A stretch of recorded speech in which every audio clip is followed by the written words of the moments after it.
Ahoy, comrades! My name is Comrade Cam and welcome to my channel. So today I wanted to talk to you about socialism. Basically, what is it? What does it look like in everyday, practice? And yeah, as to why I think it is a good idea. So I'm basically making this video for the purpose of basically educate people a bit about what socialism is, because there's a lot of misinformation and rumors and stuff out there about things like that. So I basically wanted to address that and basically strip it down to its basic idea of what it is. So people get an idea of it. You stop it. No, stop it. Anyway, my political position, I am a socialist, a democratic slash utopian socialist, and basically utopians, democratic socialism is basically socialism that runs on democratic means, and the utopian part is basically a reference to pre-Marx socialists before, because socialism existed before Marx. He gets a lot of credit for it, but he basically really popularized it in the modern conception and helped to take a lot of the old socialist ideas and bring them all together into one fairly cohesive thing. But he co-opted it for the whole purpose of basically using it as a stepping stone towards communism, his own system. So he wasn't really too interested in socialism in and of itself as a means to the end of what he wanted. And I'm not a communist, although I am pretty accepting of communism. I'm not actually a massive fan of it. I don't really think that it's a workable system that is ideal and desirable in the long run, but that's a whole another topic. And basically my whole method of my way of thinking, how I come from things, with my interest in socialism, futurism, and my background in sociology. I do have a background in sociology. I studied counseling and bachelor's of counseling and sociology at a university. So that's my background. And basically how it works is that it's basically being where are we now, where do we want to be, and how do we get there is basically the system of how I'm operating on when I think of socialism and my sociology put together, So saying that, I just wanted to get in, what is socialism? Okay, so the dictionary definition is socialism is a political and economic theory of social organization which advocates the means of production, distribution, and exchange should be owned or regulated by the community as a whole, which basically means essentially democratizing the workplace and giving workers a lot more power and autonomy than they have under a capitalist system, which is basically you're a wage slave. You go in there, you work, you do as you're told, you don't have any say over the system, what goes on, and you get no share of the profits, which under socialism, that's the worker cooperatives, is basically a good 70% of what modern socialism is. And please ignore the cat in the background. She was sitting there asleep until I started recording, then she decided she wanted, of course, children. But within socialism, a lot of people may or may not realize is a lot of the things we already have in our society, in our economy, are socialist, the policies and programs and ideas. Things like our universal schools, universal healthcare system, the postal service, community sports,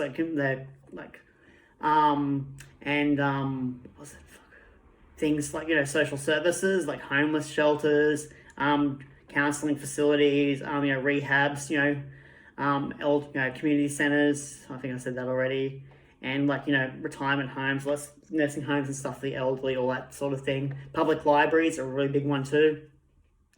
And these things are all socialist ideas and socialist policies which already exist. Government funding for the arts, unemployment, disability benefits, veterans payments, elderly pensions, carers pensions, all student payments, all sort of things like that are all a part of the socialist sort of policies which already exist in our society.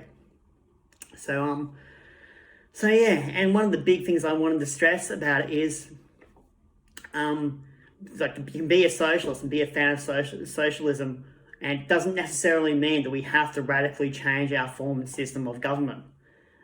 me as a socialist, at the current stage of things where I am, I don't have an actual problem with us being a centralized government, but getting into more libertarian sort of socialism is where you have a complete decentralization of the government, and you have things organized in other ways, for various citizens assemblies, trade unions, and all that sort of thing. But I'm not going to get in that too much now. I just want to keep stick to the basic essentials of what socialism is, and people can go from there, because I want to keep this video fairly simple, practical, and a whole everyday sort of thing. I want to try to sell it to people who aren't really fond of, who are not really familiar or not particularly fond of the idea. So that's my whole goal for this, is to try to give a concise overview of what it is, to try to sell the idea. So let's get started. So what does socialism, what are the components that make up socialism? Well, there's 4 of them that I'm going to go into here. The first one is big investment in social services and social security. Secondly, nationalised industry.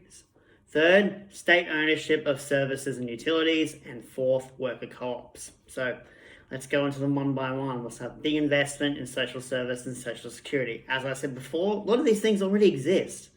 But under socialism, it's just there's be more investment and more emphasis on these things, which oftentimes in our capitalist society get overlooked by the government and sort of deprioritized, and more as a secondary thought sort of thing.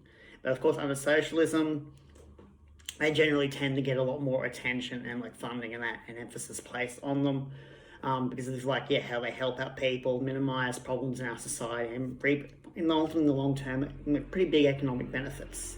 And it's a pretty big industry as well, so it keeps a lot of people employed, a lot of money into the economy and stuff. So social security, things like unemployment, pensions, disability payments, all that sort of stuff, as I mentioned before, that's all stuff, that will be there. And social services like rehab, homeless and domestic violence shelters, advocacy groups, food banks, counselling services, youth service, community centres, nursing, retirement homes, all those sort of things within our society would get a lot more attention and funding and emphasis placed on them. And they generally would have, I think as well, more of a say, in the social services sector, more of a say in government on helping to design and dictate policy and stuff than they do under capitalism. The capitalism really does have that kind of different emphasis, and then less community focused and stuff. So I think that's something that would be quite changed under a socialist government. I'm trying to, is there anything I missed here? No, I think that's about it. So I'll go on to keep pretty simple, nationalised industries. So basically, to what extent the industries are nationalised can, really change and differ, depends how you want to do it. Again, socialism is a pretty flexible system. So there are a lot of different ways and things you can do it, and to what extent and what degrees as well as how it's done. So but generally a nationalised industry means it's an industry that's nationalised. It's owned and operated by the actual by the state, by the country in that itself. So it's no foreign ownership or foreign investment sort of thing. It's fully focused on the country's benefit, the providing jobs to the people in the country and keeping all the money in our local economy.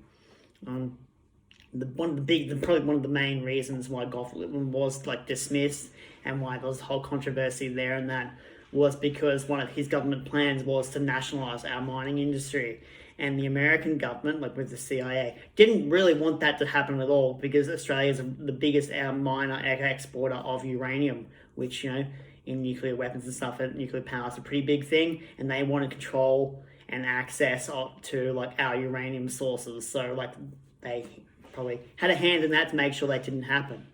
So there's all the different industries, there's the mining industry, agriculture, construction, public transport, education, healthcare, and telecommunications. That's all the sort of things that I personally would see nationalised on a national level. And there's other industries as well, tourism, hospitality, retail, computer and IT, your electronics, entertainment industry, news media and stuff, which could, depends on what the government is, what your policy is, what you're fond of. Depends to what degree you want to take it. If you want to, you can nationalise those as well. Personally, I wouldn't. I'd want to keep nationalisation to a few certain key industries, which are really going to be the most helpful, beneficial ones for the nation overall. As I said, the mining industry, pretty simple, agriculture and like farming and stuff. I know it's in a few recent years, it's been a pretty big popular topic. It's keeping all the farms Australian owned, Australian made.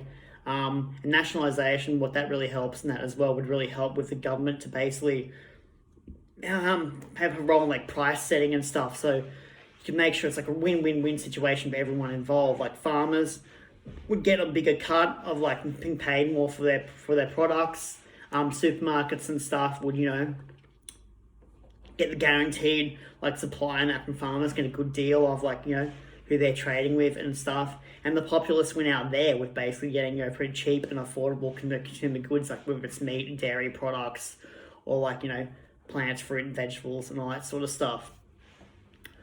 So it does get in to the whole topic of like state farms and all that sort of stuff, but I don't want to go into that too much right now because it's a whole different topic under itself. Like, because one of the big things with like in the Soviet Union was they nationalized their agricultural industry and the whole thing of like state farms and stuff. And yeah, it is pretty controversial there because there it was like a really it was a really hit and miss sort of process, and it was like with a few other factors, there was a famine that a couple of million people did die. But that's a really bad idea. Why would we want that here? It's like, well, there's a pretty big difference. Russia's like at the whole time was a pre-industrial society. They went from basically being like a medieval peasantry, rocketed up to the modern world sort of thing, and like so that's a pretty big factor in that whole process. And they tried to micromanage and everything that as well, which is not really what you want to try to do. So we could learn from their mistakes, and we have the advantage of being already an industrialized society. So that's not really something we'd have to worry about. It's more it's more like the semantics of it sort of thing. I am a fan of the idea of state farms and stuff, but there's a whole like transition process of how would you go from like the privately owned farms we have now to state farms, and there's a number of different ways you can do that. But yeah, I'm not going to get into that too much here, but basically it's just like I think I'll skip that for now. I might come out in a later video, but yeah, like things like public transport, education and healthcare, telecommunications, they're all telecommunications is like one that I really would nationalize, because we do have like a lot of like foreign ownership and stuff here, like competing interests, competing ventures and stuff. So like with like nationalizing telecommunications and other things as well, is that you can really focus like with services and utilities as well. You can really focus on like actually doing the role of fulfilling like a service, a need to the community. Everyone needs access to phones, everyone needs access to the internet sort of stuff, and that's basically more about treating that as a necessary service to the community and to the state, as more than like a money-making venture to make as much profit off as possible.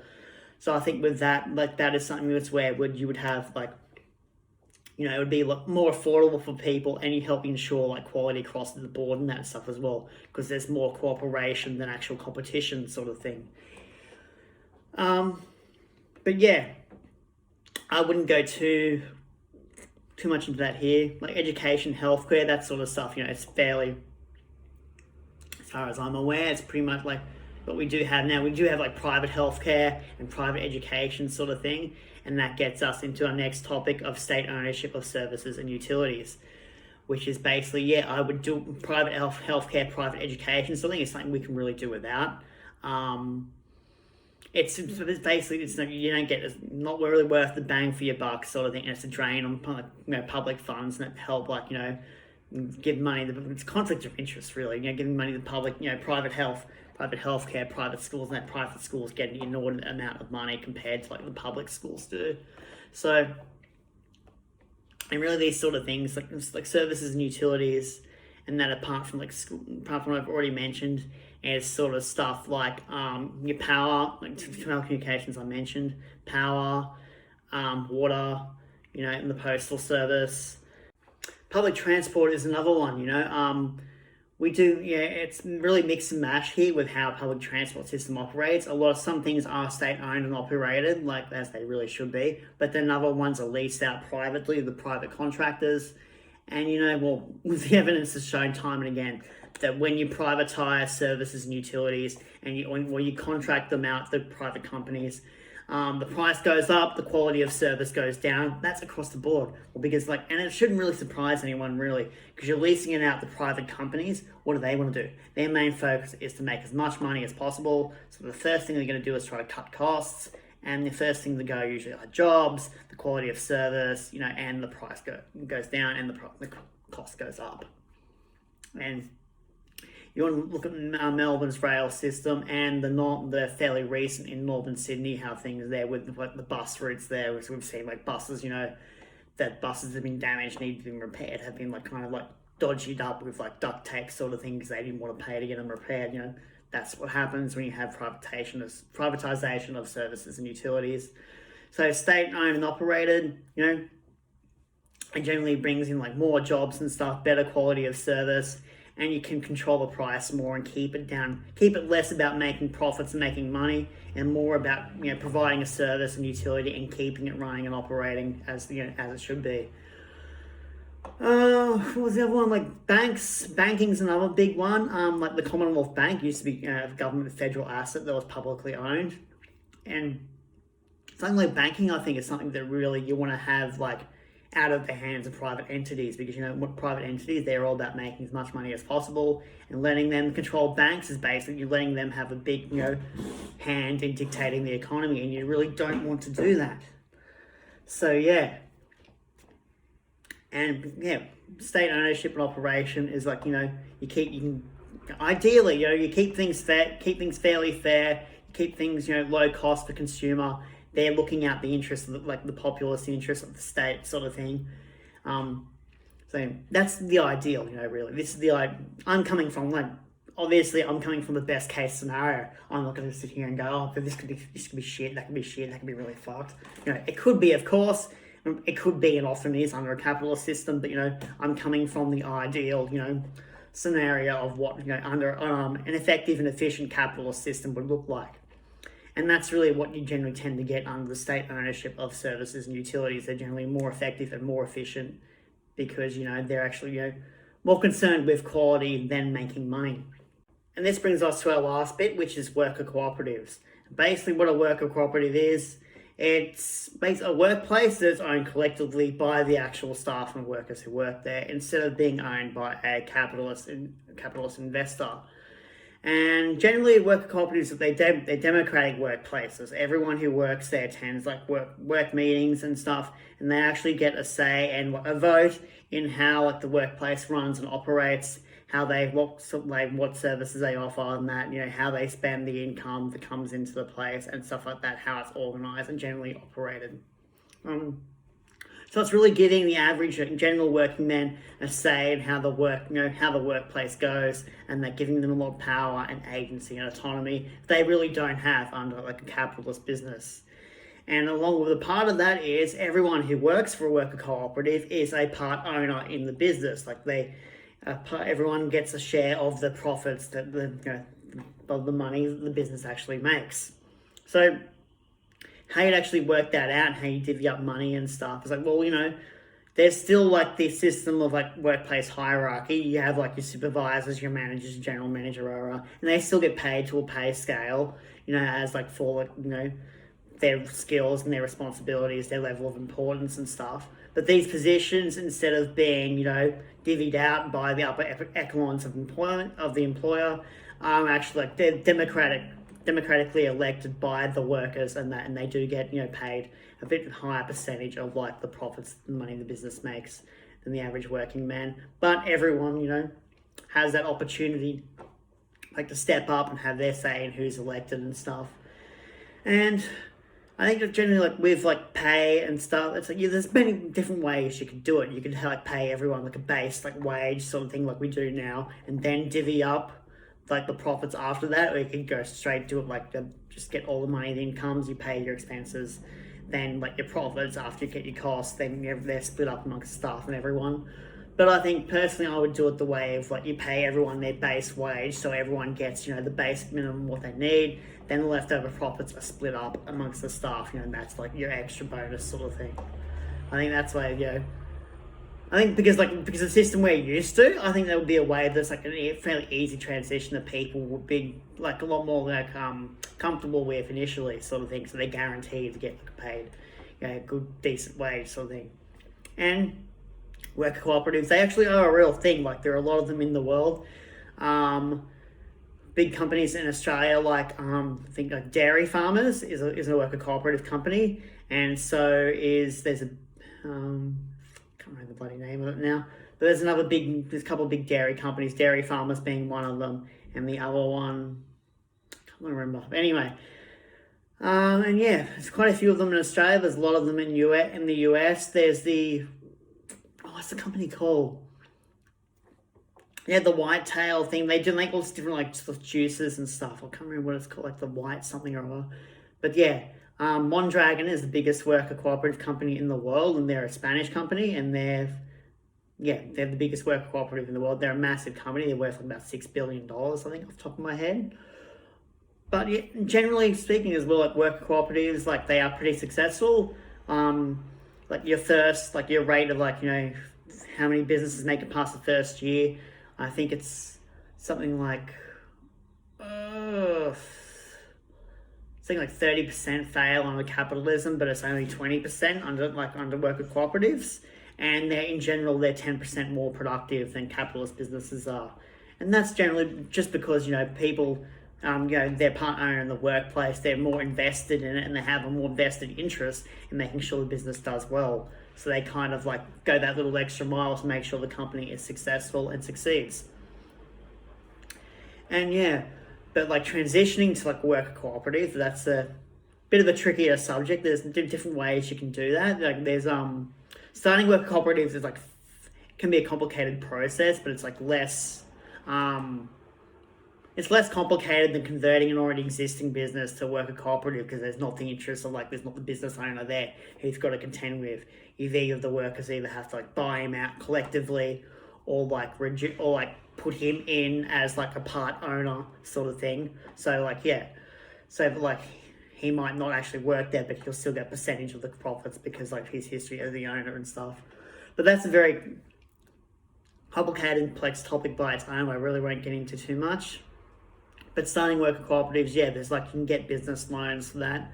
The people who decide to get and start the cooperative can invest some part money in that as well, or invest in some way in the business to protect us, to contribute.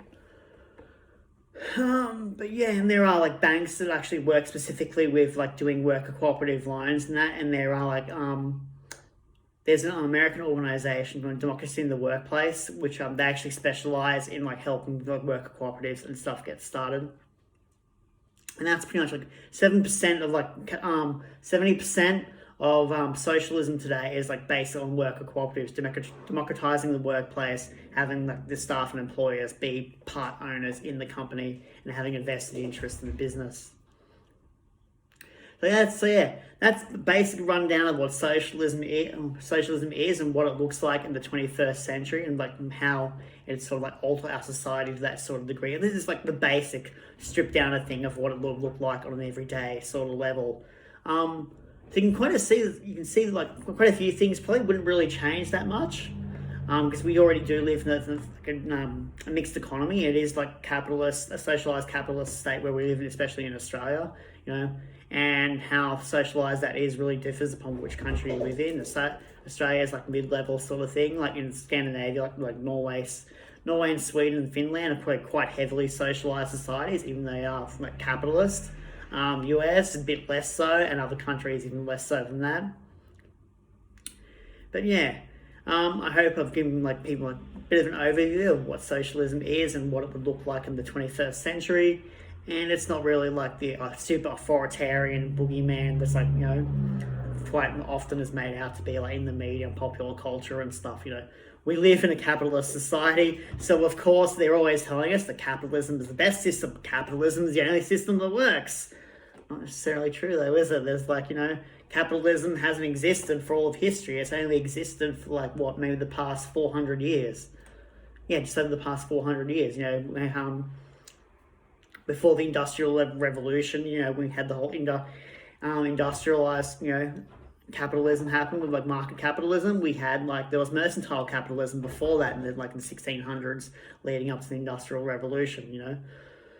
So yeah, that's it for now, and I've got plenty of other videos in mind that I'm going to do, and I hope this one wasn't too rambly and stuff. You can make sense of what it was and what I was trying to talk about in that. Don't know if I'll change anyone's mind, but at least if I gave you a decent understanding of what socialism is, then I think I've done a fairly good job. If you have any comments, questions, ask them in the comments. Be sure to like and subscribe, share if you want. And yeah, thanks a lot. See ya.